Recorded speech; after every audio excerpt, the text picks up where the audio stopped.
2025 was an incredible year for the Pokemon fan game scene, and while I said it was the best year for ROM hacks, I think that 2026 is going to be the best year for PC fan games. So, unlike my previous video where I covered the most anticipated Pokemon ROM hacks of all time, this one will be focused on fan games that I'm confident will have a release or update in the year of 2026, using both estimated release dates or development progress to come to that conclusion. Now, even with that confidence, you should still take most of what I say with a grain of salt, as the development of free-to-play fan games can easily shift at any time. But either way, be sure to subscribe to know exactly when these games are released, and let's get started. Let's begin with a very impressive fan project by just a single developer, and that's Pokemon Bioterror. Now, I have to admit, upon first playing this game at the end of 2024, I didn't really think much of it. Yeah, the story was pretty interesting, and the new forms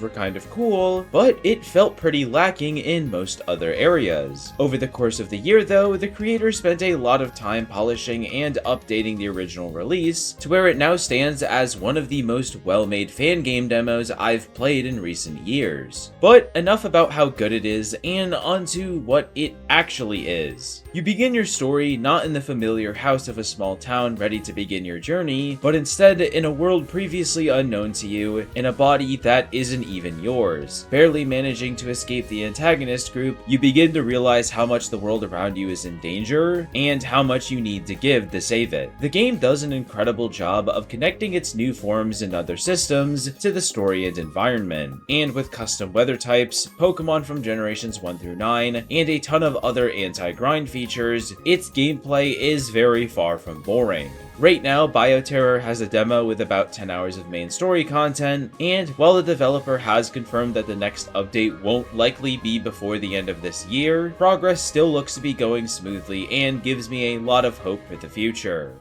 Moving on is Pokemon Echo, a project that really had me awestruck when I first laid my eyes on it. The game had uniquely animated sprites, a Generation 4 inspired overworld constructed using mostly custom tiles, and really high quality sound and UI design. But upon actually playing the demo, I quickly learned that it wasn't just a visual showcase game like some people might have expected. The semi-open world allowed me to focus on exploration before continuing the story, while still leaving some crumbs to be uncovered later, and double battles being the primary combat system made each and every fight somewhat challenging. Now, this game was originally planning to have its first demo be the only bit of gameplay we'd see before the completed game, but the developer recently decided to take a different approach, of instead releasing the game in chapters with much shorter gaps between updates. While some people might disagree as they'd much rather just wait for the final version, I think this approach will still work out in your favor, as from my own experience, releasing updates in an episodical format gave me a lot more motivation to continue working on future content. However, it should be noted that saves in the current demo will not carry over to the next update. I don't think this will remain the case for future updates, as the creator states it's only due to how they've reformatted a lot of content in the game, but it just means that those of you wanting to play it immediately should hold off until said update. Either way, Pokemon Echo's first major release is currently targeted for late January, and will include updated quality of life features, more optional content, a stronger Pokemon variety, and much more.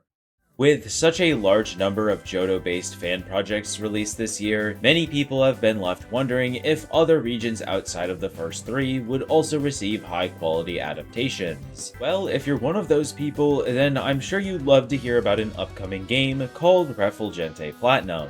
Obviously taking place in the Sinnoh region, the world around you has been reconstructed using a Generation 5 inspired art style, with a lot of extra detail that allows it to fit perfectly in the purely 2D landscape. But you'll also meet new characters, encounter new regional forms, and even have the opportunity to explore new areas. Now, while this game doesn't have a set release date, it was stated in September of 2024 that development was at a little over 50%. Lining that up with the original announcement of the game back in early 2023, I don't think it's out of the question to assume that the completed game could arrive next year. But of course, with this being a fan project, also remember that anything could change internally, and that the numbers and estimations originally stated could shift drastically for any reason. Either way, it's still a project I highly suggest you keep your eyes on, especially when it was also announced that an English translation is expected to arrive with the initial release.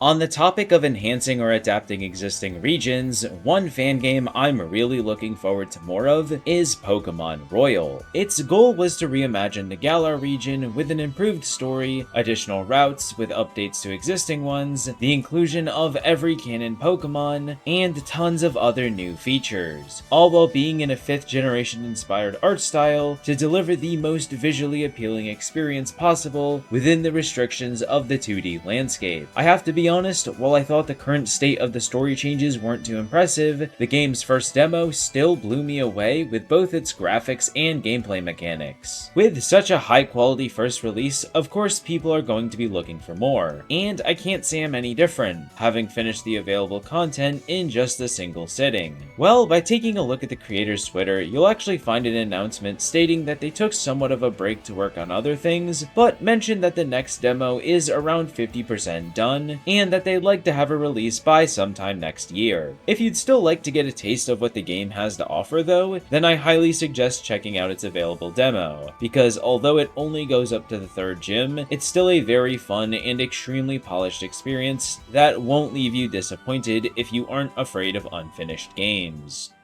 2026 is looking to be a very strong year for Pokemon fan games, especially on a personal level where 2 of my top 3 favorites are very likely to be receiving an update, one of those being Pokemon Ash and Frost. Although I did say update, in reality this would be the completed version of the game. If you don't know a thing about this project though, it's a story about a detective residing in the massive city of Riverview, who slowly finds himself wrapped up in a collection of cases involving many of the city's most important people, and even the Mafia. Unlike Legend ZA though, the city is very diverse, with over a dozen different districts, each loaded with their own Pokemon to encounter, side content, and challenges to overcome. With a story that's packed with challenging battles and powered by a significantly improved AI, it's easily one of the most impressive and enjoyable Pokemon fan games I've ever played, certainly deserving of a spot in my top 3. Now, of course, you're probably wondering, when will this update be released? When can you finally get your hands on this completed game I've been hyping up since the beginning of my YouTube journey? Well, I may not have an exact answer for you, but it was announced in June of this year that outside of some of the battles, the final case of the main story had been completed. Then a few months later, it was then stated that the first phase of internal testing was to begin soon, and that development of the post-game was in its early stages. So does this confirm that the final update will be released in 2026? Well, obviously not. While I do have some confidence that it could, I'm not a developer of the game, nor do I have some secret insider knowledge. Like I said for most of the previous segments, this is still a free-to-play fan game, and things can change at any point in time. Either way, if you don't want to wait any longer, the current release does have around 40 hours of main story content across 20 out of the 24 planned cases.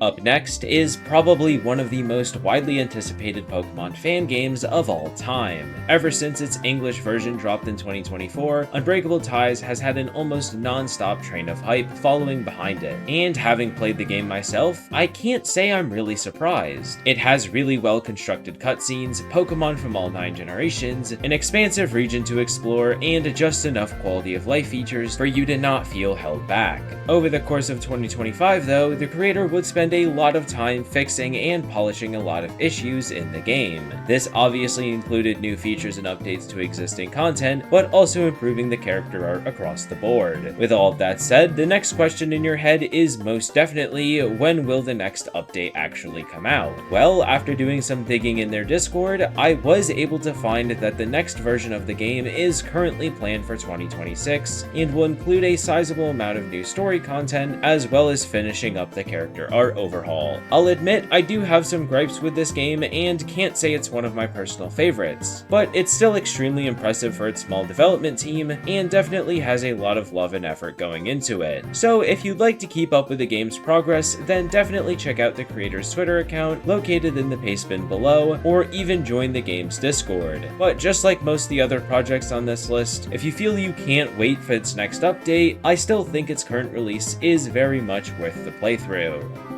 Last, but very far from least, is Pokemon Rejuvenation. If you've been watching my content for long enough, you know that this is my favorite Pokemon fan project of all time. Nothing I've played has come close to the experience and quality this game has been able to provide me, and I'm confident there won't be a future fan game that'll personally top it. But alright, what makes that the case? Well, just scratching the surface here, it's an 80-hour long story-focused game with dozens of high-quality side quests, well-constructed boss battles, and almost infinite gameplay customization. Not to mention all of the high-quality artwork and a decade worth of updates, making sure that all of the game's content is up to par. However, I'm sure one of the things you're wondering is, why haven't I made a video about it? I said it's my favorite game, and from what you've heard, it has more than enough content for a full video. Well, to be honest, it's a very difficult video to make. Having to sit down and replay through its almost 100-hour story, it's not something that's been easy for me to do, especially with everything else I have to balance. What you probably care more about though is when the game's next update will actually be released. Well, just last month, the creator posted a dev blog talking about how it was pretty much done, and that internal testing would begin in the coming months. But of course, that testing won't just take a few weeks. This is going to be a really big update, introducing Generation 9, improving existing content, and obviously the massive new story chapter. When I say that I think Rejuvenation is the best Pokemon fan game ever created, I don't mean it lightly, and if you for some reason haven't played it already, then I highly suggest either doing so when the next update drops, or even right now with its incredibly polished public version. But that's just about going to wrap up this video. I hope you enjoyed, and be sure to subscribe to never miss out on any future Pokemon fan projects. Thank you to my channel members for their continuous support, and have a nice rest of your day.